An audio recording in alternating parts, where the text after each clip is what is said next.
Bonsoir à toutes et à toutes et bienvenue pour ce live d'admission donc sur l'EPS. Donc ce soir c'est Marc qui va assurer le live, donc je me permets simplement de faire une rapide introduction, le temps que tout le monde arrive et puis de vous mettre un petit peu, vous présenter ce qui va se passer. Donc bienvenue à tout le monde. Je profite en fait de ce live pour féliciter tous nos étudiants qui sont admissibles. Donc là on commence à avoir beaucoup de résultats. Académie de Caen, Strasbourg, Clermont, Lyon, Montpellier. Poitiers, Limoges, voilà, je regarde mes notes pour rien oublier.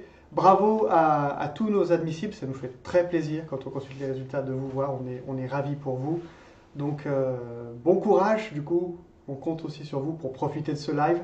Marc a plein de choses à vous dire, donc profitez-en. Également, et du coup je ne veux pas parler trop longtemps, je ne veux pas mobiliser trop le temps précieux que Marc a, mais simplement pour vous dire qu'à la fin du live, il sera disponible en replay. On va vous mettre aussi en téléchargement un support qui vient en complément du live, des conseils additionnels ou certains conseils récapitulés parce qu'ils sont très importants que Marc vous a préparés. Et on a aussi, comme la dernière fois, un quiz de PS. Donc pareil, le lien est dans la description du live pour vous entraîner un peu, pour vous tester, pour voir où est-ce que vous en êtes. Voilà, bah écoutez, je laisse la place à Marc et je vous souhaite un très bon live.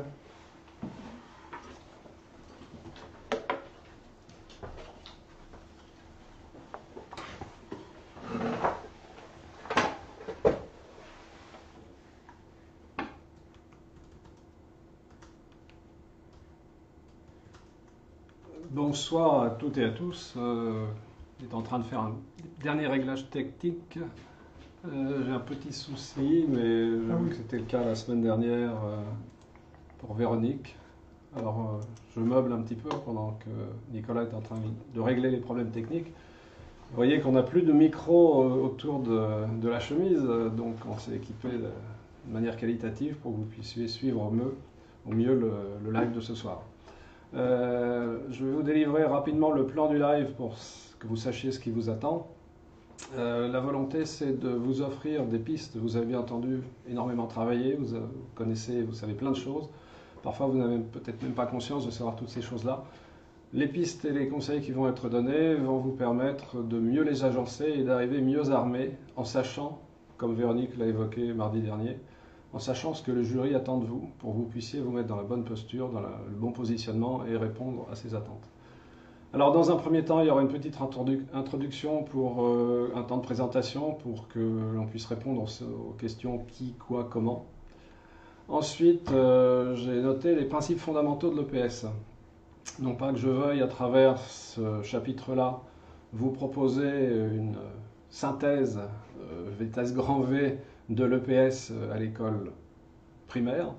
J'en profite pour dire que, parce que Véronique l'a évoqué la semaine dernière, primaire c'est maternelle et élémentaire. Élémentaire c'est cycle 2 et 3 et maternelle c'est cycle 1. Voilà, primaire c'est quand on a de la maternelle et de l'élémentaire. C'était un petit détail hors propos mais qui mérite, quelquefois les jurys sont un peu agacés quand des professionnels ou futurs professionnels n'utilisent pas le bon lexique.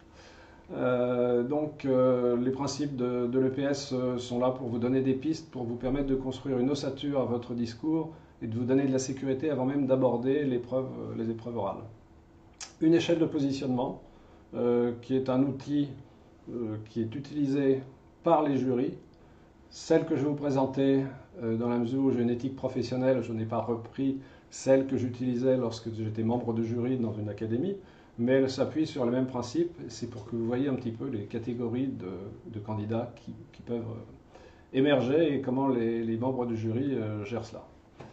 Se mettre dans la peau d'un enseignant, d'une enseignante, avec quelques principes qui à chaque fois sont illustrés et qui prennent appui sur des situations. Réellement, les exemples ne sont pas à la virgule près ceux que j'ai pu rencontrer, mais je peux vous assurer que même si quelquefois ça prête à sourire, sont des situations qui ont été rencontrées. 8 conseils pour rester en bon terme avec le jury. Alors sur la fin de ce live, on va aborder les choses, je ne vais pas dire de manière plus légère, mais avec le sourire, parce qu'effectivement, quelquefois, vous allez vous demander si c'est possible ou envisageable de se comporter de la sorte, mais sachez qu'effectivement, ça peut l'être, et quelquefois, c'est à votre insu où les choses se déroulent malgré vous, donc préservez-vous de ces principes-là. Et puis pour terminer, une synthèse qui est qui sera quelque chose de somme toute assez synthétique, assez court, et qui vous donnera des belles perspectives. Alors, Marc, les choses ont été dites, Nicolas m'a présenté, j'ai eu l'occasion d'en croiser quelques-unes et quelques-uns parmi vous. L'idée, c'est pas de justifier de ma présence ici, d'avoir un genre d'argumentaire. J'ai été, on va même dire, une bonne vingtaine d'années conseiller pédagogique de circonscription en EPS. Au demeurant, la circonscription dans laquelle j'officiais était une circonscription urbaine, c'est-à-dire qu'il y avait des écoles en milieu rural, des classes uniques avec du matériel, sans matériel, des classes urbaines avec du REP+. Donc c'est vous dire que je n'ai pas la parole universelle, mais j'ai quand même une connaissance de tous les dispositifs et toutes les situations. 15 années comme membre du jury EPS. Pour la petite histoire, autrefois dans le concours EPS, à l'époque où j'ai commencé, il y avait de la natation et du sauvetage avec un mannequin à remorquer. Donc je pourrais vous citer quelques exemples de situations sur d'autres phases où à l'époque on avait du 1500 mètres et j'ai un exemple qui s'appuie là-dessus. Concepteur de sujets encore il y a l'année dernière, il y a 2 ans, c'était des sujets maternels et élémentaires. Et puis j'ai collaboré à la rédaction des rapports de jury. Alors c'est un lien tout trouvé pour le chapitre suivant, à savoir quelle source pour le live. Parce que bien entendu, construire un live, il faut imaginer le contenu, mais l'imaginer dans un contexte. Le live, c'est une sorte de retour sur investissement pour que vous puissiez être plus à l'aise. Et donc, bien entendu, comme en bon pédagogue, je me suis appuyé sur les rapports de jury. Les rapports de jury, c'est au CRPE une forme d'évaluation. C'est une manière de voir les points sur lesquels, d'une année sur l'autre, les candidats évoluent, parce qu'eux-mêmes lisent les rapports du jury, mais c'est aussi une manière de voir les points qui nécessitent des améliorations. Et je pense que certains d'entre vous ont accédé à ces rapports de jury qui sont très intéressants et on voit qu'il y a des points récurrents sur lesquels nécessairement il y a des améliorations à apporter, d'un point de vue très ponctuel et d'un point de vue global. Pourquoi ce choix? Je reviens sur ce principe, il faut absolument que vous sachiez ce qu'on entend de vous. Comment le jury va vous recevoir? Et je vais vous dire aussi quelques mots sur les membres de jury. Alors le jury, Véronique l'a dit, et je dirais la même chose, le jury il est bienveillant, c'est-à-dire qu'il n'est pas là pour vous piéger. Quelquefois le jury il a des idées préconçues, arrêtées, il est dans un cheminement intellectuel qui l'amène sur une piste. Vous n'êtes pas obligatoirement dans ces pistes-là. N'hésitez pas à demander que des questions soient reformulées, nous y reviendrons, mais en tout état de cause, sachez que les membres de jury sont quand même des IEN, inspecteurs d'éducation nationale de circonscription, des conseillers pédagogiques départementaux, des conseillers pédagogiques de circonscription départementaux et circonscriptions en EPS. Donc ce sont des professionnels et des experts. Il faut absolument se porter à leur niveau en termes de lexique et éviter d'avoir un langage qui soit trop familier. On reviendra sur ces différents points aussi. Alors, quelques principes fondamentaux de l'EPS. Ce que disent les programmes, je ne vais rien vous apprendre, mais quand même vous faire un petit rappel. Que ce soit dans les objectifs de la maternelle ou dans les programmes EPS, maternelle, agir, s'exprimer et comprendre à travers les activités physiques, on a un temps dédié à l'EPS de 30 à 45 minutes chaque jour. À l'école élémentaire, on est sur un temps annualisé de 108 heures. Ce qu'il faut savoir, bien entendu, c'est que ces 108 heures sont déclinables par période, ce qui donne un volume horaire d'environ 3 heures par semaine. Si l'on enlève à cela les temps de récréation et des temps dédiés au transport, ça fait un petit peu moins. L'EPS, la discipline EPS n'est pas optionnelle justement. C'est une activité qui doit se dérouler, qui doit être inscrite à l'emploi du temps. Il ne viendra personne à l'idée de supprimer, pour punir les élèves, une séance de dictée. Donc ne supprimons pas de séance d'EPS. Et puis les derniers rapports sur la santé, sur l'activité physique des enfants, alors, à l'école et au collège, laisse penser qu'on a tout lieu de bien avoir raison de s'ancrer sur cette perspective. Donc j'avais avancé un petit peu rapidement le point suivant qui était construire un module. Globalement, lorsque l'on développe une APSA, on entre par l'APSA et ensuite on se dit, ma foi, je vais voir quelles compétences, quelles capacités je vais mettre en jeu à travers le traitement de cette APSA. Moi, je considère que ce n'est pas la meilleure des solutions. Alors, je ne veux pas vous déstabiliser. Si vous fonctionnez comme ça, c'est que vous avez des rouages et des organisations qui vous permettent de vous en sortir. Moi, je vous propose plutôt de commencer en partant de l'objectif en maternelle ou du champ en élémentaire. Si je vous dis natation, automatiquement, je pense qu'en termes de représentation, beaucoup d'entre vous imaginent apprendre à nager avec l'actualité liée aux noyades et aux plans mis en place par le ministère des Sports. Vous avez tout à fait raison. C'est une possibilité, mais ce n'est pas la seule. Si vous entrez par le champ plutôt que par l'APSA, et je prendrai simplement les 4 champs de l'école élémentaire, on peut imaginer que pour le champ, adapter ses déplacements à des environnements variés, vous ayez l'apprentissage de natation, mais pour un autre champ, ça pourrait être une amélioration des performances en natation pour améliorer un temps sur une distance donnée. Pour un autre champ, on serait, je ne vous les cite pas parce que je ne vais pas vous réciter les programmes, pour un autre champ, ce serait le water polo ou d'autres activités avec ballon. Et pour terminer, on pourrait aussi avoir de la natation synchronisée. Tout ça, bien entendu, toute proportion gardée pour des élèves de cycle 3 qui maîtriseraient la natation. Donc on choisit un champ.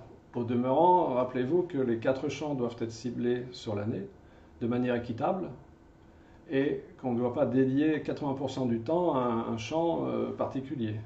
Alors bien entendu, il peut y avoir des programmations de classe, programmation de cycle ou programmation d'école qui font qu'il y a un temps annualisé plus fort sur une activité, le temps sera récupéré sur l'ensemble de la scolarité de l'élève. Donc partez du champ, choisissez ça et vous allez voir qu'en termes de structuration, ça va énormément vous aider pour définir tout un tas de points qui vous sont essentiels et sur lesquels le jury vous interrogera. Choisissez une activité support. Alors, autant j'ai dit tout à l'heure que l'activité EPS était obligatoire, l'activité support relève de votre volonté, de votre initiative et de votre liberté pédagogique. Alors, c'est contraint par un certain nombre de paramètres qui sont l'équipement, le matériel, les compétences dont vous disposez, le groupe d'élèves qui vous est confié, les infrastructures.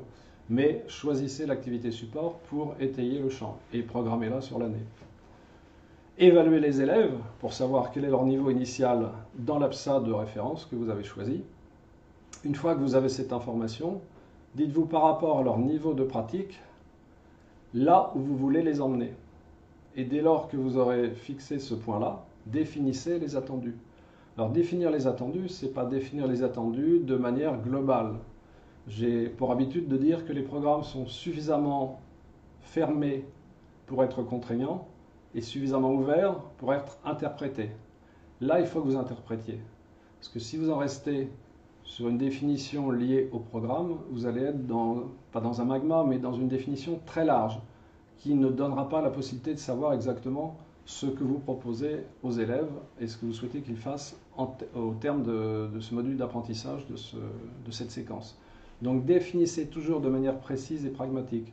Ça peut être par exemple sur une activité bicyclette, être capable de s'engager sur la route en CM2 pour parcourir une distance de 10 ou 15 km avec la classe. Hein. Mais pour cela, les attendus, c'est être capable de rouler à bicyclette en groupe sur la route. Mais de manière très précise, on développera un petit peu ce point ultérieurement. Et après, il vous reste à construire le contenu des séances pour faire en sorte que vous arriviez techniquement à maîtriser, à faire maîtriser aux élèves tous les points sur lesquels ils ont des difficultés. Alors si je prends l'exemple de la bicyclette, rapidement, on peut imaginer que vous ayez face à vous un groupe d'élèves. Alors on ne peut pas dire de manière très précise combien d'élèves maîtriseront telle ou telle action motrice.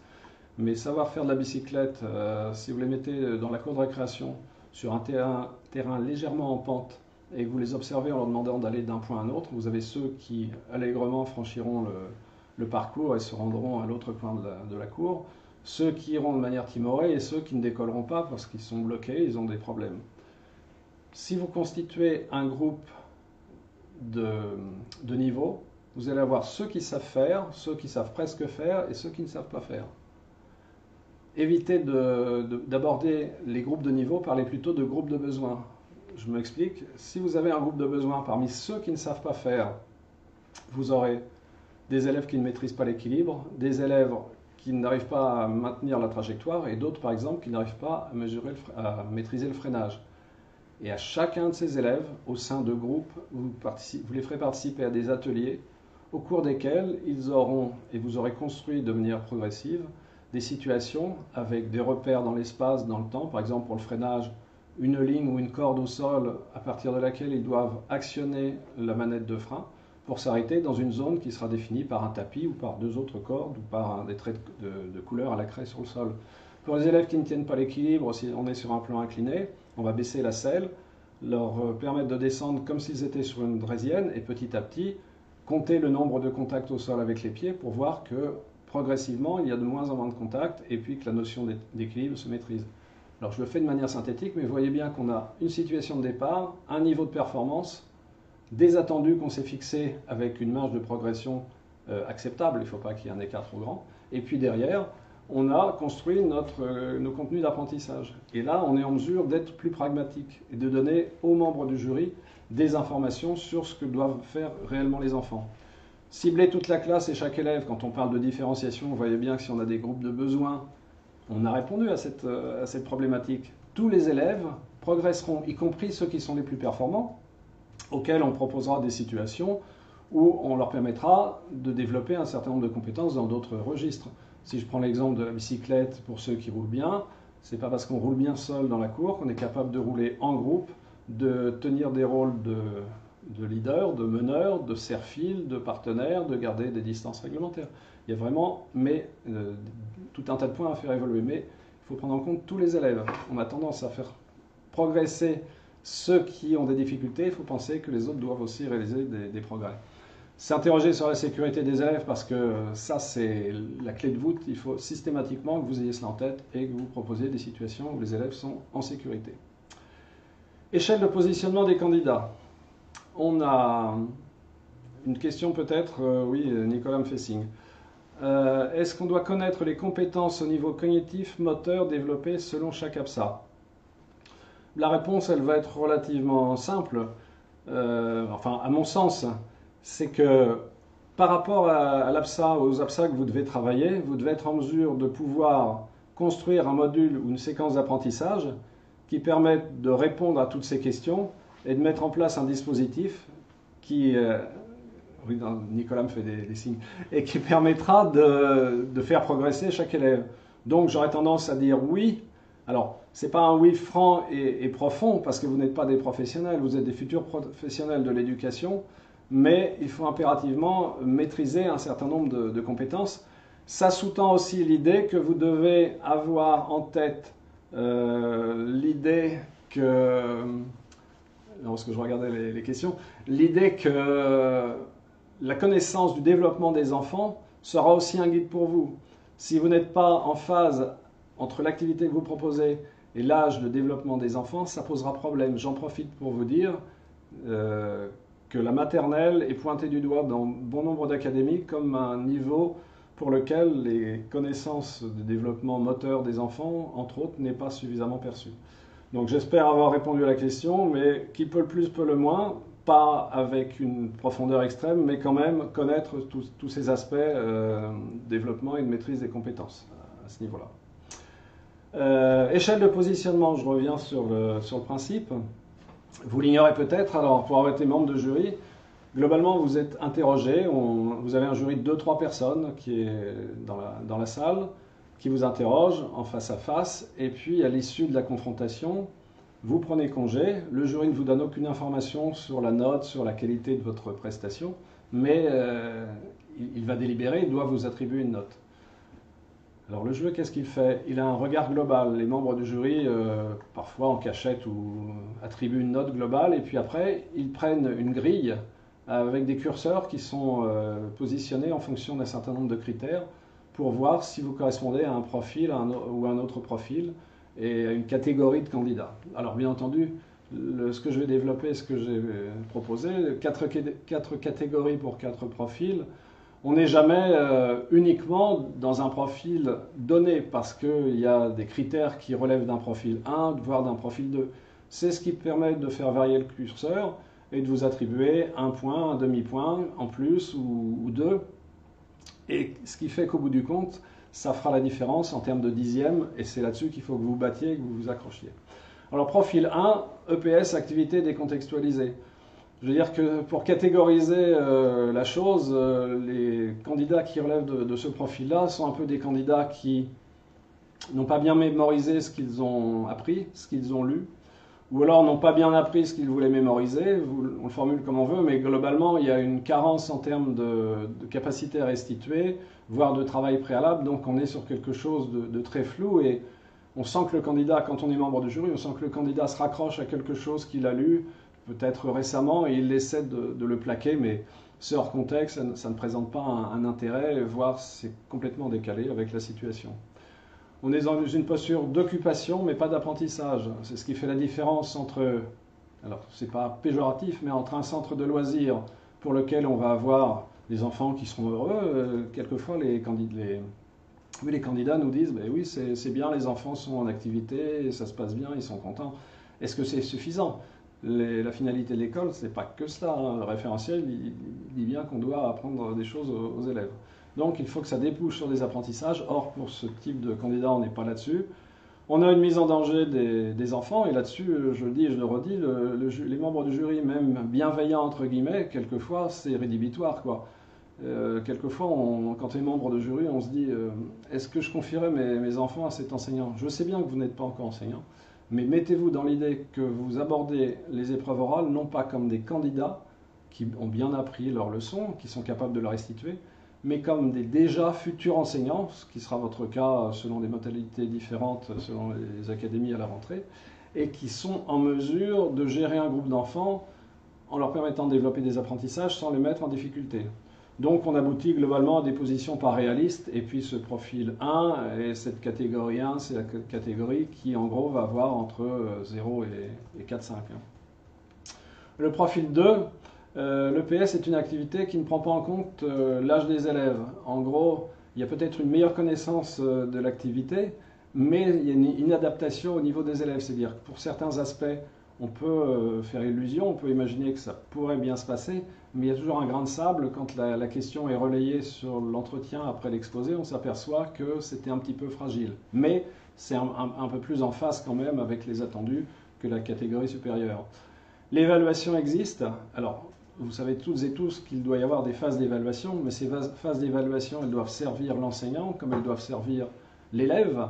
Or, les phases d'évaluation qui sont proposées en général, et dans les rapports de jury, c'est ce que l'on voit, sont des phases où le candidat va nous dire « Oui, j'aurais permis de s'évaluer, ils ont marqué le score de la partie, bon, qui a gagné, qui a perdu, ou alors qui est allé plus loin ».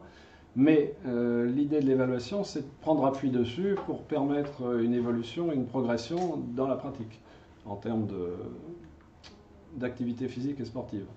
Mise en danger possible, vous voyez que là, il y a une nuance, elle n'est pas systématique, ça peut s'avérer, et puis les propositions prennent appui sur des connaissances superficielles, c'est-à-dire qu'on appellera connaissances superficielles le fait, et vous allez dire que c'est un peu répétitif, que Véronique vous a dit des choses du même ordre, mais il faut argumenter, étayer, développer. Et vous allez voir que tout peut vous servir dans ce sens. Mais les connaissances superficielles, c'est quand voilà, on a une connaissance globale avec des contours un peu flous et qu'on n'arrive pas à aller au-delà. Voilà. Ça, c'est donc le profil 2. On arrive au 3. Alors là, on a une connaissance des textes. Alors, avec une restitution, j'en profite pour vous dire que j'évoquais tout à l'heure les chants. Si vous n'êtes pas capable de restituer, par exemple, adapter ses déplacements à des environnements variés, ne dites pas je suis désolé, je ne me souviens plus. Ah, je l'ai lu, mais je ne m'en souviens plus. Non, non, non. Dites bah oui, je sais qu'il y a 4 chants, alors je ne pourrais pas vous les restituer avec la formulation des programmes, mais globalement, le premier, ou le deuxième, puisque je pense que c'est le deuxième dans la liste, il prend en compte toutes les activités qui nécessitent l'utilisation de techniques particulières par rapport à l'environnement, milieu aquatique, orientation, vélo, ainsi de suite. Voilà. Faites toujours montre de votre savoir, de vos connaissances, même si vous n'avez pas la quintessence de ce que les programmes disent. Le deuxième point, c'est les textes et les propositions qui vont avec sont adaptés. C'est cohérent notamment avec une phase d'évaluation éventuelle, mais j'avance sur le point suivant, mais il n'y a pas d'anticipation sur la réponse possible des élèves. C'est-à-dire quelquefois on peut avoir un glissement et on n'avait pas imaginé cela, où on ne voit pas derrière, si les enfants font cette proposition, comment on va l'articuler pour continuer à développer le processus d'apprentissage. C'est un petit peu global. Il y a des liens avec les autres disciplines, les autres APSA. Globalement, en tant que membre du jury, ce qu'on évoquait tout à l'heure avec Nicolas, on a un peu une catégorisation, les formations SP où on a entendu un discours, les formations STAPS où on est sur des filières aérobie, anaérobie. On doit avoir un lexique professionnel, on n'est pas obligatoirement systématiquement sur un lexique approfondi et pointilleux comme celui-là, sachant que les membres du jury, parfois, ils ont beaucoup de candidats dans la même journée, s'ils viennent avec le même cursus de formation, parfois c'est un petit peu lancinant pour eux, et même s'ils sont bienveillants, il ne faut pas se fier à leur bonne mine quelquefois. Mais il ne faut pas se stresser non plus, hein, soyez détendus. Donc c'était le troisième profil pour troisième catégorie avec des notes qui vont en gros de 10 à 15 en gros. Et puis le dernier profil avec des propositions qui répondent aux IO mais qui croisent avec différentes ressources, avec une argumentation, avec des éléments pertinents qui sont développés. Les phases d'apprentissage sont conformes au développement de l'enfant. En plus, elles s'inscrivent vraisemblablement dans une programmation, dans une progression qui sont énoncées. Les propositions sont concrètes, elles font émerger la notion de progrès et d'adaptation. Et quand on est membre du jury, on imagine bien, et ça c'est une question que je me posais quelquefois, ou que je me dis, mais tel que le candidat nous a présenté la situation, on imagine bien prendre la classe et pouvoir l'appliquer. C'est un peu la question que vous devriez poser. Si je donne ma copie à un membre du jury ou une tierce personne, est-ce qu'elle pourrait prendre la classe? Est-ce qu'elle aurait tous les éléments? Et vous allez voir qu'on va redescendre au plus près du terrain ultérieurement. Donc on y arrive au plus près du terrain, se mettre dans la peau d'une candidate ou d'un candidat. Ah, temps de passage plus 5 minutes. Non, c'est pas ça, pardon, désolé. Je pensais qu'il y avait une question sur ce point-là. Oui, alors, j'en profite pour vous dire, c'est un petit peu hors cadre, mais que Véronique vous a dit que quelquefois, et comme ça tout le monde l'entendra parce que je l'ai dit sur du Skype, sur certains jurys, vous avez un temps de passage qui peut être décalé par rapport aux 10 minutes sur l'exposé. Sur la circonscription sur laquelle j'étais, on était strict et c'était 10 minutes, pas une minute de plus, éventuellement en moins. Et s'il y a des minutes en moins, elles ne seront pas reportées sur le temps d'exposé, sur le temps d'entretien. Restez sur ce principe-là, je crois qu'il y va de l'équité des pratiques, parce qu'on pourrait imaginer que certains biaisent et essaient de travailler là-dessus. Ça, c'était pour répondre à ce point. La réalité d'une classe, prendre en compte tous les paramètres réels. Mais alors, n'imaginez pas que, enfin, on attend bien entendu de vous des questions, des positionnements qui soient experts, avec des connaissances cognitives, motrices, de la didactique, de la pédagogie, mais on attend aussi que vous soyez proche des réalités du terrain. Le plus souvent, lorsque j'ai eu l'occasion de voir des situations avec des candidats un petit peu en difficulté, c'est parce que ils ne se mettaient pas au niveau de la classe. Utilisez le jeu, même si vous avez un sujet qui vous inscrit dans une classe 2, voilà, engagez-vous, dites je ferai, je me positionnerai comme ça. Mettez-vous à ce niveau-là et vous allez voir, si vous avez commencé par le chant, si vous avez construit votre structure, ça devrait vous aider. J'ai pris un exemple, le filet des pêcheurs. Alors j'ai pris un énoncé que j'ai trouvé comme ça. Le déroulement, les enfants sont répartis en 2 équipes. Les pêcheurs, en cercle, se donnant la main, écartant les jambes, forment le filet. Les poissons sont au centre et doivent, pour s'échapper, passer entre les jambes ou sous les bras des pêcheurs. Quand on est en train de préparer sa classe et qu'on est à la recherche d'activités, on trouve un descriptif comme ça, on voit bien en cercle, en gros les enfants font une ronde, au milieu il y a d'autres élèves qui sont répartis et qui deviennent les poissons et qui doivent passer pour s'échapper sous les bras et entre les jambes. Je mets quiconque au défi à partir d'un énoncé comme celui-là de mettre en œuvre l'activité. Moi, je me pose plusieurs questions et j'en ai listé un certain nombre qui vont suivre. La première, c'est, alors vous allez trouver ça peut-être stupide, mais c'est vraiment une question à se poser. Si je partage, parce qu'on dit en aucune mesure que la classe est partagée en 2 groupes équitables. Si je partage la classe en 2 groupes équitables, est-ce que la ronde formée par le premier groupe d'élèves est en mesure de contenir le second groupe d'élèves? Ça, c'est la première question. Et la deuxième, c'est si les élèves du second groupe sont contenus au milieu, est-ce que ça permet de réaliser, par rapport aux contraintes et aux situations de problème pour s'échapper, les actions motrices qui sont demandées. En gros, est-ce qu'on ne risque pas que certains se cognent, que s'ils prennent du recul pour passer sous les jambes ou sous les bras, il y ait des petites difficultés. Donc ça, c'est une première question. Alors j'ai bien précisé que c'est une liste non exhaustive. Est-ce que les équipes sont constituées en classe? Est-ce qu'elles ne sont pas constituées en classe? Vous voyez bien où je veux en venir. Si les équipes sont constituées en classe, on a des repères et on peut s'organiser dès lors qu'on arrive dans la salle de motricité, puisque là on va être en maternelle. Mais s'ils ne sont pas constitués en classe, à quel endroit de la classe je m'organise? Est-ce que les poissons sont regroupés? Imaginons que les groupes soient constitués. Est-ce que je mets les poissons au milieu et je forme le cercle, le filet autour? Ou est-ce que je forme le filet et je fais rentrer les poissons? Une question qui n'est pas posée. Si je fais rentrer les poissons, est-ce que le filet est ouvert et je fais rentrer les poissons et je referme le filet? Ou est-ce que je propose aux poissons de rentrer n'importe où, n'importe comment? Est-ce qu'il y a un chef d'équipe? Est-ce qu'il y a un leader dans chaque groupe qui est désigné à l'avance ou pas? Quels sont les obstacles, les enjeux? Alors là, on intègre des paramètres liés à l'environnement, salle de motricité, matériel disponible, ainsi de suite. Que se passe-t-il quand les poissons sont tous sortis? Est-ce que le temps de mise en place n'est pas supérieur au temps d'activité? Parce que globalement, si les poissons sont au cœur du filet, sortent, qu'est-ce qu'ils font après? Vous savez très bien qu'il y en aura toujours un qui tardera à sortir parce qu'il souhaitera être remarqué ou parce qu'il a vu que ça fonctionnait comme ça aussi et que ça pouvait être intéressant de se singulariser. Donc toutes ces questions-là, il faut se les poser. Est-ce que le temps de pratique individuel est optimisé? C'est ce que j'évoquais tout à l'heure. Et qui fait quoi? À quel moment est-ce qu'éventuellement on est poisson, on est pêcheur? Sur ce jeu, par rapport aux pratiques que j'ai pu expérimenter, parce que j'étais directeur aussi d'une école maternelle à une époque, je dirais que je ne suis pas partant. Alors, ce jeu peut être transposé en milieu aquatique, vous le verrez tout à l'heure. Sur le principe, je serais plus pour que les sorties se fassent sous les bras, que les bras soient levés et qu'à un signal donné, on baisse les bras. Parce que là, on ne l'a pas dit, mais on imagine fort bien, et c'est ça que vous devez imaginer. Si vous mettez les enfants dans ces situations-là, qu'est-ce qui va se passer? Pour qu'ils ne sortent pas, les membres du filet vont s'accroupir, vont essayer de les coincer.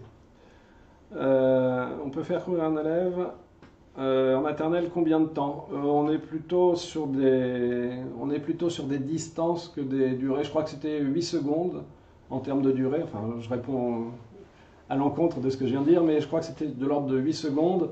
Et on va courir sur des distances relativement courtes, une quinzaine de mètres.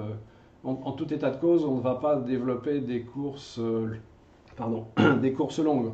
On peut imaginer faire courir les enfants sur une distance un peu plus longue, mais déjà quand on le fait à l'école élémentaire, on travaille à 80% de la VMA, vitesse maximale aérobie, qu'on peut entre autres évaluer avec le test de léger. Voilà, petite question. Que faut-il citer comme texte institutionnel en dehors des programmes d'EPS, socle commun, référentiel de compétences, loi d'orientation, les trois, d'autres, ou les citer? Alors, on peut y faire référence, vous verrez que dans les quelques exemples suivants, on peut de manière habile et adroite faire référence à des textes en citant des extraits sans s'apesantir. Sachez que sur l'entretien qui suit, il y aura vraisemblablement des retours sur ces aspects-là. Des références, vous connaissez un petit peu les procédures par rapport à la gestion du handicap. Texte sur ces textes de 2017, BO34 je crois, sur les agréments, les intervenants. Le BO de 99 aussi, qui date un peu, mais sur les sorties, et vous avez une reprise dans le BO de 34, vous avez sur la natation, et vous avez aussi sur les taux d'encadrement, sur les activités, et vous verrez dans le quiz qu'il en est question, les activités autorisées, les activités à encadrement renforcé, les activités interdites à l'école.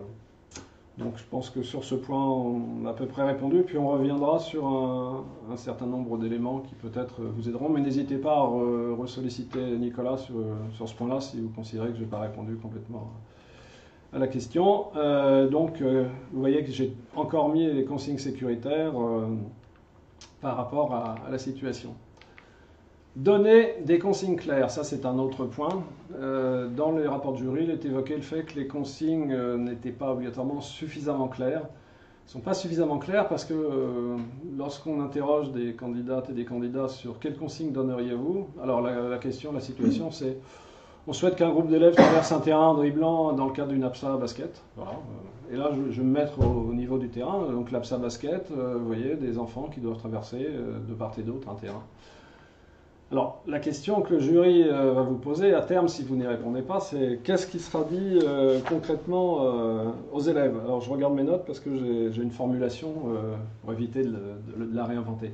Alors, ce qui sera dit concrètement, la candidate nous avait fait cette réponse, je leur dirais de prendre un ballon et de dribbler pour traverser le terrain. Oui, mais concrètement, qu'est-ce que vous leur direz? Voilà ce que je leur dirais. Sauf qu'il y a quand même beaucoup de paramètres qui entrent en ligne de compte. La chronologie des formulations. Vous imaginez avec un groupe d'élèves, on va dire des CM1 par exemple, vous êtes dans un gymnase et vous avez des ballons, on imagine qu'il y a des ballons qui sont rangés au milieu de la salle et vous leur dites on va traverser le terrain en dribblant avec des ballons. Mais vous n'aurez pas donné le signal de départ, vous leur avez donné aucune consigne de cette nature. Vous savez très bien qu'il y en a toujours un ou deux qui, dès lors que vous allez dire on va traverser le terrain, avant même d'avoir entendu la fin de la consigne, même si elle est incomplète, va s'être rué sur le ballon et pour être sûr d'en avoir un. Le matériel nécessaire, sa mise en place. Vous imaginez une salle avec des tracés de terrain de basket, de hand, de cours de tennis.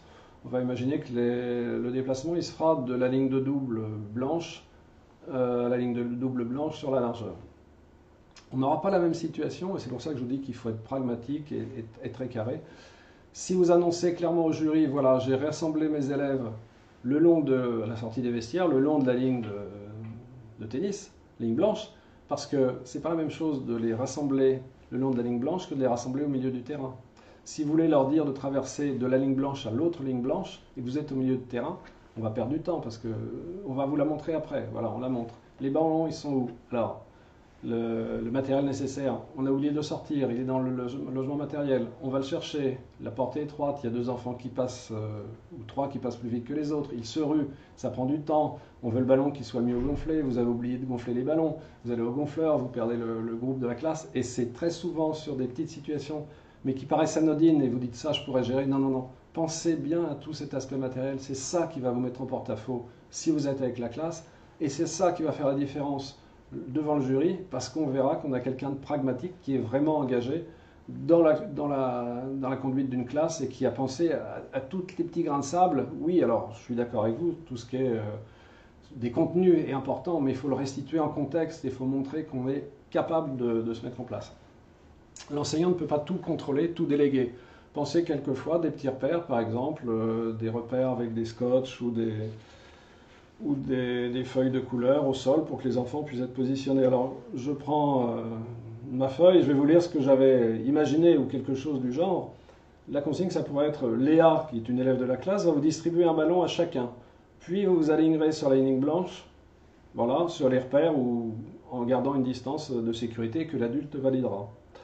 Vous traverserez le terrain, au signal, vous traverserez le terrain en dribblant pour rejoindre la ligne blanche située de l'autre côté.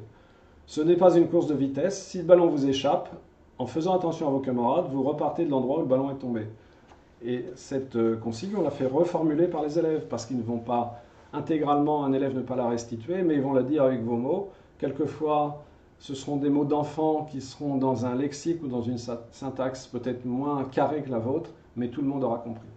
Et puis je pensais aussi à des situations où on pourrait se dire, voilà, il y a trop d'élèves, on va faire de part et d'autre, mais imaginez qu'il risque d'y avoir des croissants. Pensez vraiment à tout ce qui est mis en jeu dès lors que vous déclenchez une situation et que les enfants l'appliquent au pied de la lettre. Je n'ai pas compris, on fait passer un test de léger aux élèves de maternelle. Non, non, non, non, c'était simplement, j'évoquais par rapport, ça c'est Armel qui pose la question, vous avez raison de la poser parce que vraisemblablement je n'ai pas été assez clair et puis dans l'empressement, parce que je sais ce qu'il y a derrière à vous dire et je veux aller peut-être un petit peu trop vite. Pour des élèves de maternelle, on n'est pas sur cette logique-là, on est sur des durées et des distances courtes. Le test de léger, c'est pour des élèves de cycle 3, et on va travailler, en gros, courir 15 minutes en CM2, 12 minutes en CM1 et 9-10 minutes en CE2. Et le test de léger, on le fait une fois, et dès lors qu'on a obtenu la vitesse maximale aérobie, pour ceux qui ne connaissent pas, on ne va pas s'apesantir, mais c'est quelque chose qui est intéressant. On va travailler à 80% pour ne pas mettre l'élève en danger. Moi, j'avais une collègue qui m'a dit, ben, moi, je l'ai fait courir, il y en a, il aurait couru 3 heures. Oui, alors là, c'est sûr que ça ne va pas être l'idéal par rapport au développement de l'élève. Le temps réel des activités. Le temps réel des activités, différents paramètres peuvent entrer en ligne de compte. Le manque de préparation, d'anticipation, on l'a évoqué déjà tout à l'heure par rapport au choix du matériel qui est posé, qui n'est pas posé, la réflexion qu'on a eue sur l'endroit où on rassemble les enfants, la consigne, aux responsabilités.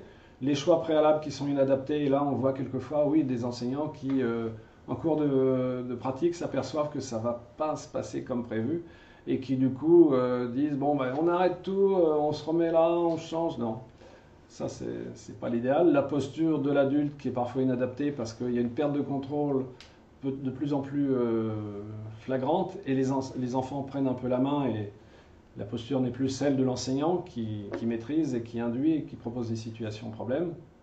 Mauvaise gestion de l'espace et du temps. Alors pour cet exemple, j'ai proposé une situation. Vous avez là un bassin avec 2 groupes de 6 élèves, ce sont les croix, et une ligne d'eau. Le but de l'activité, c'est de franchir la ligne d'eau. Au demeurant, on a une vraie situation problème parce que je ne dis pas passer sous la ligne d'eau ou passer dessus, je dis passer de l'autre côté. Et là, donc, les élèves passent un à un. Quand ils ont franchi la ligne d'eau, ils vont rejoindre l'autre bord du bassin et reviennent sur les côtés, au demeurant, en restant dans le bassin pour éviter de remonter sur le bord et qu'il y ait des effets glissades, poursuite et mise en danger des élèves. Vous imaginez bien que le premier de la file va sans doute être un élève très téméraire, que quand il aura franchi la ligne d'eau, il va se positionner derrière le groupe, et qu'il risque de rencontrer un élève qui lui était derrière justement parce qu'il avait quelques angoisses et qu'il risquait de se trouver en difficulté par rapport à l'activité. Et donc, le petit dernier va lui proposer, ou lui va s'imposer, va passer devant. On a des élèves qui vont passer une fois sur 6, voire une fois sur 12 ou plus. Cette situation-là n'est à mon avis pas la situation idéale pour optimiser le temps d'élève. Je l'ai vu pratiquer avec des accompagnateurs à la piscine. Celle-ci, alors vous allez me dire que les élèves sont un petit peu serrés, certes, mais ça c'est la représentation graphique. Mais voyez bien que si les élèves sont non plus en colonne mais en ligne, et qu'on leur pose la même consigne, franchir la ligne d'eau pour aller de l'autre côté, on les fait passer par vagues avec des consignes sécuritaires pour le retour. Mais là, ils vont passer 3 ou 4 fois plus et on aura un maximum de temps d'activité dévolu pour chaque élève. Alors une question de Fatou, lorsqu'on demande à un élève de reformuler, si l'élève en question a bien reformulé, doit-on redemander à un autre de reformuler? Alors, quand je dis demander à un élève de reformuler, on peut imaginer qu'un élève dise une chose, qu'un autre dise une autre chose, et qu'on amalgame et qu'on refasse une formulation. Ça peut être intéressant si manifestement un autre élève veut se proposer. Et il se pourrait que cet élève-là ait envie de parler, que sa syntaxe soit pas adaptée, mais on fera, alors même si c'est en élémentaire, si un élève ne formule pas bien les choses, ne lui dites pas non, c'est pas ça. Vous lui dites, on fait comme on fait en maternelle, si j'ai bien compris, tu veux dire que. Et là, l'élève va acquiescer, il sera en situation de réussite, et nous, on aurait été du coup bienveillants.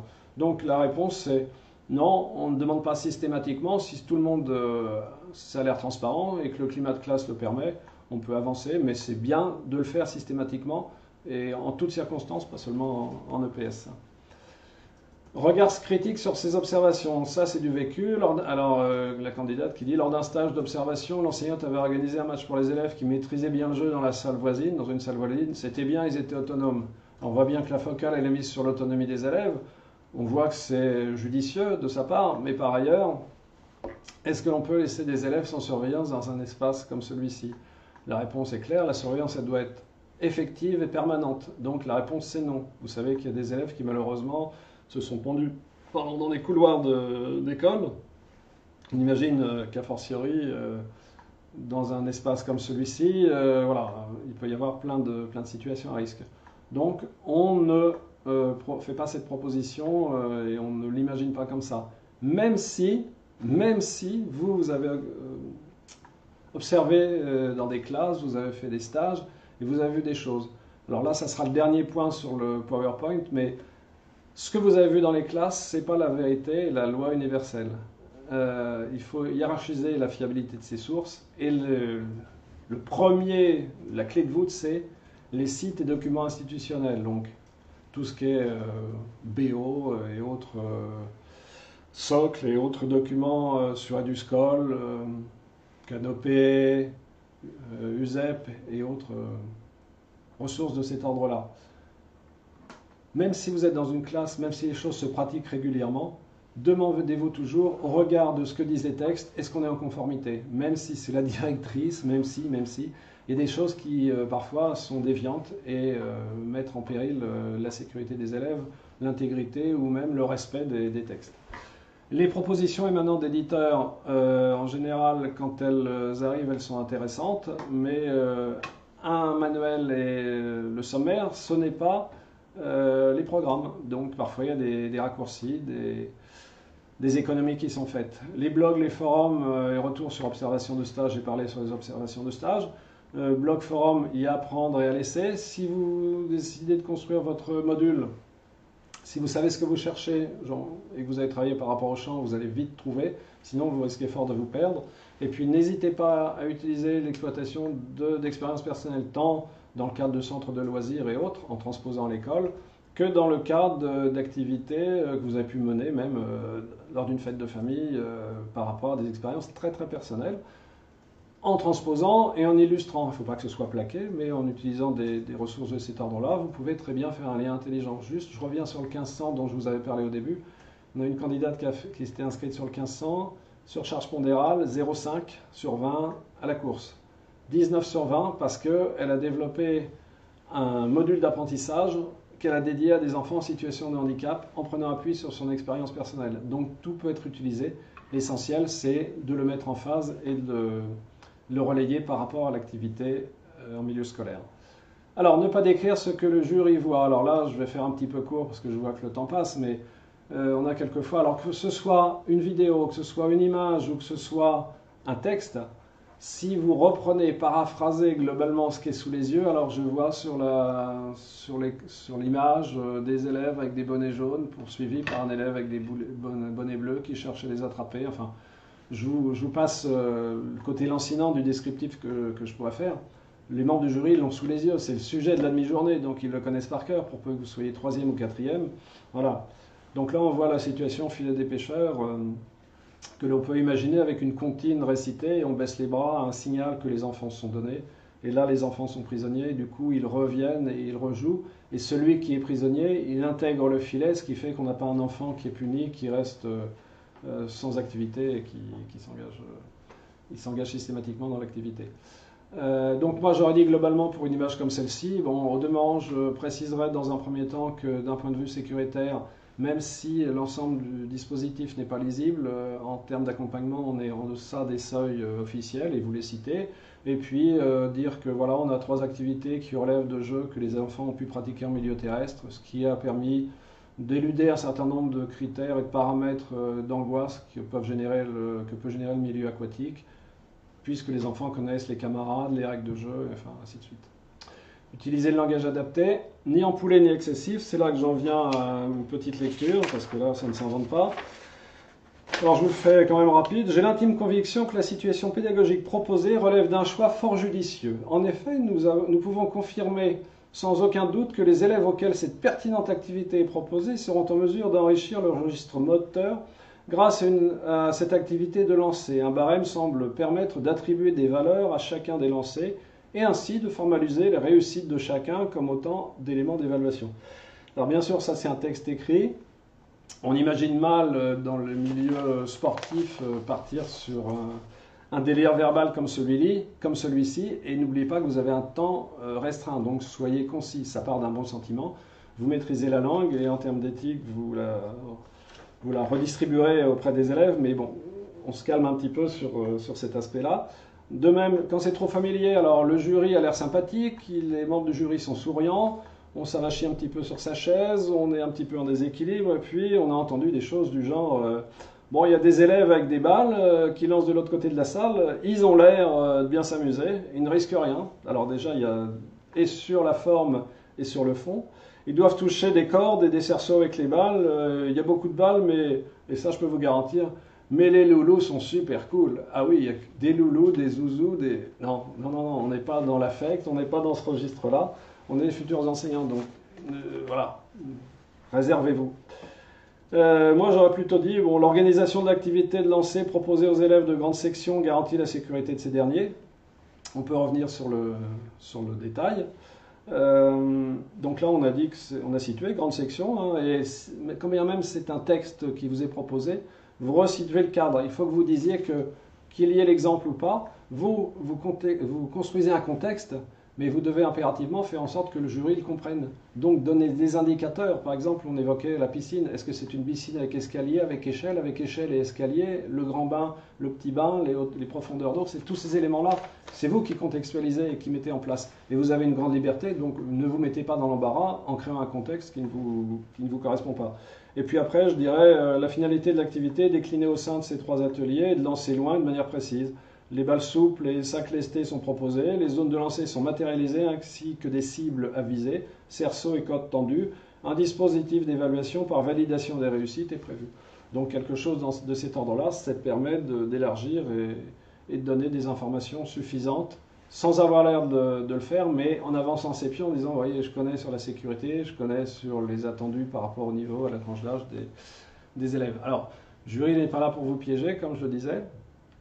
Mais alors, cette formulation, elle est un peu excessive parce que vous n'aurez pas toujours suffisamment et autant d'éléments pour illustrer le propos, mais vous proposez d'emmener les élèves de CP sur route en vélo au mois de mars, au point de vue sécuritaire. Est-ce que ça pose problème? Et la réponse, pas du tout.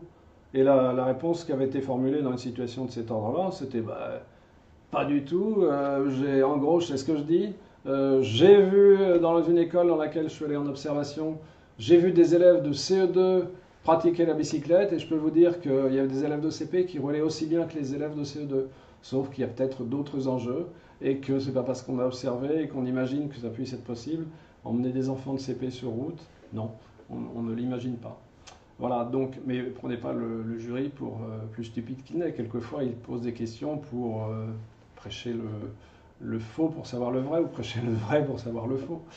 Ne pas interroger le jury ni le féliciter. Par rapport à la question que je posais précédemment sur la possibilité d'emmener des élèves de CP sur route, candidate, c'était pas obligatoirement cette question-là, mais nous regarde et nous dit « Ah, justement, en vous écoutant, je me demandais, est-ce qu'on peut emmener ces élèves de CP ?» En fait, elle retournait la question. Non, il ne faut pas interroger le jury. Il ne faut pas non plus lui dire, en gros, super, c'est une bonne question, j'y aurais pas pensé, merci de me la poser. Le jury n'est pas là pour vous former. C'est à vous qu'on pose des questions, ce qu'on s'est cru obligé de dire à la candidate en disant non, on va resituer les choses, nous sommes le jury, vous êtes la candidate, donc c'est une question que l'on vous pose. Vous pouvez y répondre, vous ne pouvez pas y répondre, mais voilà, on ne va pas répondre à cette question maintenant. Pas de réponse purement scolaire, alors là-dessus je vais être relativement bref. Tout ça, c'est extrait des rapports du jury. Citez les textes en référence, mais ne pas en rester là. On revient sur ce que je vous disais précédemment. En gros, on va étayer cela sur de la pratique, sur du concret, sur des situations vécues. N'ayez pas peur d'être au ras des pâquerettes, n'ayez pas peur d'être pragmatique. Il le faut, il faut qu'on voit que vous soyez engagé dedans, dans l'activité, auprès des élèves. Il faut qu'on vous voit presque avec le groupe d'élèves. Prenez de la distance,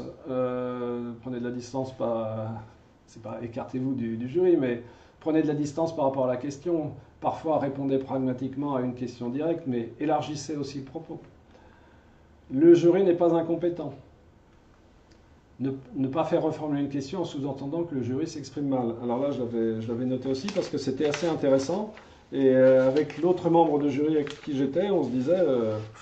on a posé des mauvaises questions. La première question, c'était du genre sur quoi prenez-vous appui Sur quoi prenez-vous appui pour construire les contenus de votre module? Alors, le candidat nous avait dit je suis désolé, comme vous l'avez dit, je ne comprends pas, est-ce que vous pouvez reformuler? Oui. Comment proposer une différenciation? Je suis désolé, je ne vois toujours pas. Et après, on lui avait dit sur quelle forme d'évaluation prenez-vous appui? Ah oui, là c'est clair, mais il a l'air de dire, mais quelles étaient ces questions saugrenues que vous posiez précédemment? Ça, c'est pas des plus habiles en pareilles circonstances. Moi, j'aurais plutôt dit, voilà, écoutez, je suis désolé, je ne perçois pas tout à fait le sens de votre question. La question, c'était sur quoi prenez-vous appui? Est-ce que vous souhaitez que je développe sur le matériel, les personnes ressources que je vais mobiliser pour construire mon module, ou est-ce que vous souhaitez plutôt que je parle d'un temps d'observation des élèves sur lequel je prendrai appui pour savoir quels sont effectivement leurs besoins et comment je vais construire ce module d'apprentissage? Une question, si nous avons une vidéo, est-ce que nous pouvons remontrer une partie de la vidéo pour appuyer notre propos, ou cela est déconseillé? Oui, c'est toujours mieux. Alors j'en profite pour dire que ce soit une vidéo, mais que vous ayez une vidéo ou une image, utilisez, abusez des schémas, que ce soit sur une feuille que vous montriez au jury, que vous dupliquiez pendant l'heure de préparation, utilisez toujours l'image parlante sur laquelle on peut s'appuyer, et vous verrez que si vous faites des retours sur image, que ce soit de l'image animée ou de l'image fixe, ça sera souvent l'objet d'un développé ultérieur par les membres du jury qui vous permettra d'entrer dans un échange duel quasiment entre professionnels, parce qu'il y aura un intérêt réciproque sur cet aspect-là. Donc j'espère avoir répondu. Le jury n'est pas incompétent. Alors pas de réponse trop sèche, trop brève. En prenant en compte des adaptations matérielles et d'espace, est-il possible de proposer en toute sécurité une activité du type jeu de l'épervier à des élèves de grande section de maternelle en début d'année? La réponse est oui.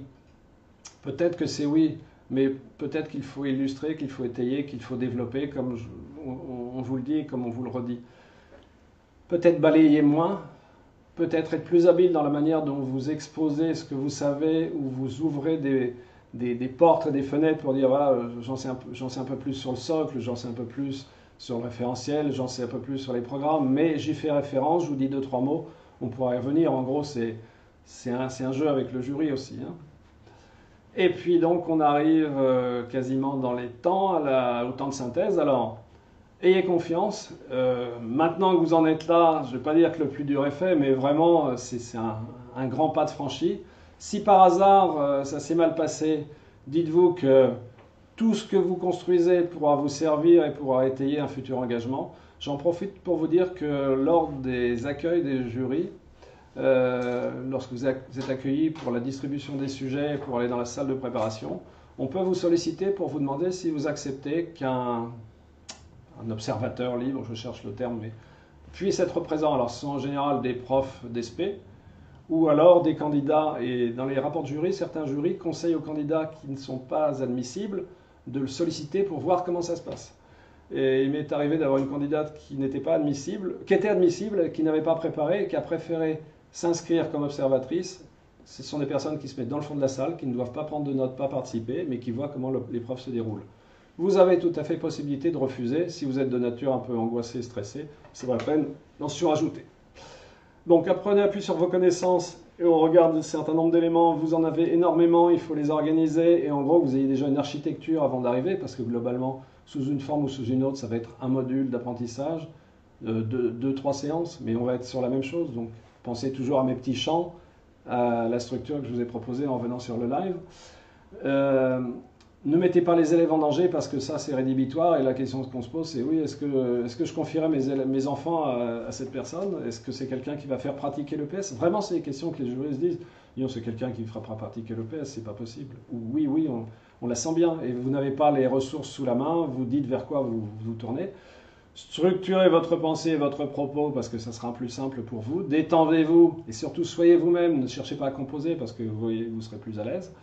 Et bon courage, et on attend vos retours, et le forum continue à fonctionner. N'hésitez pas à nous solliciter sur ce point. Voilà, je vous remercie. À très prochainement pour celles et ceux que je retrouve sur du Skype. Et j'espère vous avoir apporté quelques éléments. À bientôt, au revoir. Je laisse la parole à Nicolas. Merci beaucoup Marc pour ce live très instructif. Vous avez posé beaucoup de questions. Je suis ravi de voir que du coup, on a pu instaurer un échange. J'en profite évidemment pour dire que je ne peux pas répondre à tout le monde de manière aussi détaillée, puisqu'en fait Marc aussi ne peut pas s'empêcher, ça je le comprends tout à fait, de parler à nos étudiants qu'il a en e-learning, parce que c'est quand même l'occasion aussi de leur faire passer un message. Donc effectivement, il a envie que vous posiez des questions sur le forum si vous avez besoin. Ne vous restreignez pas, il y a déjà pas mal de vie, ça bouge, mais Voilà, c'est le moment. Donc c'est la dernière ligne droite. Profitez de tout ce que vous pouvez. Marc reste disponible. C'est la même chose aussi avec Véronique. Je crois que Marc veut rajouter quelque chose. Oui, c'est par rapport à ce que vient de dire Nicolas. Il est impensable que vous abordiez les oraux en ayant le moindre doute. On est là pour ça, aussi bien en connaissance du système éducatif, on est tous là pour ça. Posez-nous les questions, il faut que vous soldiez toutes ces... Il y a suffisamment de situations qui peuvent poser interrogations, problèmes. Interrogez-nous, on vous répondra. Merci. Voilà, c'est difficile d'être plus clair que ça là-dessus. Je quand même en profite pour m'adresser aussi à tout le monde. Hein. Il n'y a pas que nos étudiants à qui on s'adresse. Et merci d'être venus et d'avoir suivi ce live. J'espère vraiment que ça vous apportera de l'eau à votre moulin pour vous préparer et aborder l'oral de manière déjà un peu plus sereine, de peut-être réajuster des choses. Donc profitez de tout ça. Le live va être disponible en replay, donc l'occasion aussi de revoir des choses, si vous avez des questions, des choses qui ne sont pas claires. On vous a mis également un document que Marc a préparé, des conseils additionnels que vous pouvez télécharger. Le lien est dans la description du live. Je vais aussi le mettre dans l'événement, donc sur notre page Facebook. Il y a un questionnaire, comme je vous disais au tout début, donc d'EPS pour vous tester un petit peu sur 2-3 questions sur le sujet pour voir où vous en êtes aussi. Ça peut être l'occasion aussi de vous rassurer.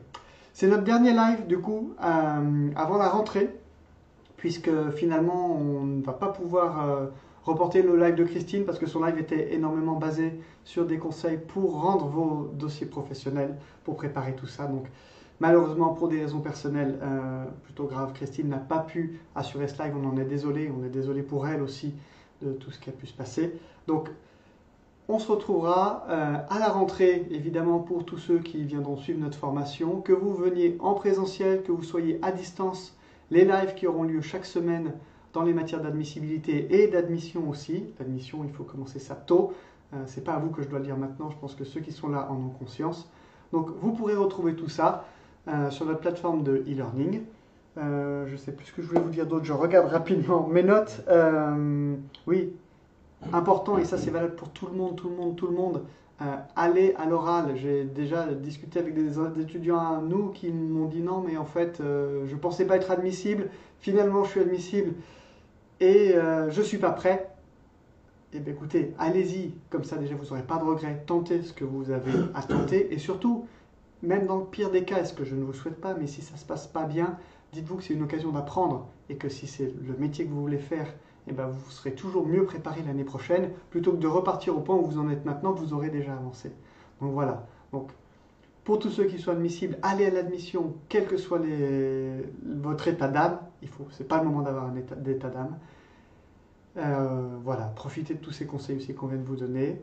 Je ne m'appesantis pas plus, je vous laisse en vous souhaitant une très bonne soirée et en vous disant à bientôt, puisqu'on va aussi continuer à publier des choses. Donc suivez notre page Facebook, on va continuer à faire vivre tout ça. Ce n'est pas encore terminé. Bonne soirée et au revoir.